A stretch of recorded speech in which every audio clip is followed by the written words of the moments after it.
ہوگا. نماز معاف ہی نہیں ہے. کھڑے ہو کے نہیں پڑھ سکتے تو بیٹھ کے پڑھ لو، بیٹھ کے نہیں پڑھ سکتے لیٹ کے پڑھ لو، لیٹ کے نہیں پڑھ سکتے اشارے سے پڑھ لو. نماز تو معاف ہی نہیں ہے. اور فرض نماز، اور پھر اس کے بعد پھر نفل نماز. نماز جب ہم پڑھتے ہیں نا اس میں کمی رہ جاتی ہے.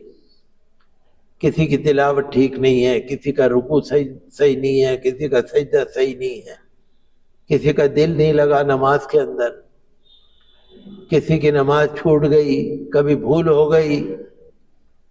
جب قیامت میں اللہ کے سامنے پیشی ہوگی نا تو اللہ تعالیٰ فرمائے گا کہ نمازوں میں جو کمی ہے اس کے دیکھو اس نے نفل پڑھے ہی نہیں پڑھے. یہ باہر شریعت میں حدیث شریف لکھی ہوئی ہے کہ نفل پڑھو، اس نے نفل دیکھو پڑھے ہی نہیں پڑھے. اگر نفل پڑھ رکھے ہیں تو فرض کی کمی نفل سے پوری کر دو. یہ ہے نفل کا بہت ثواب ہے.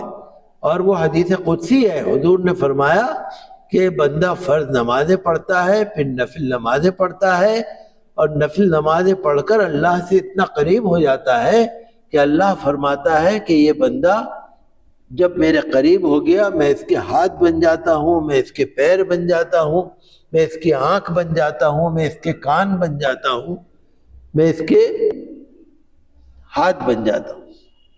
کیا مطلب؟ اللہ کے ہاتھ نہیں، اللہ کے پیر نہیں، اللہ کا جسم نہیں. پھر فرمایا کہ جو بندہ دعا کرتا ہے میں سنتا ہوں، جو مانگتا ہے میں دیتا ہوں. یہ نفل پڑھنے کی برکت ہے. تو جیسے آج رات کو یہ معراج شریف کا واقعہ ہے، معراج شریف کی رات ہے، تو اس میں آپ لوگ نفل پڑھیں.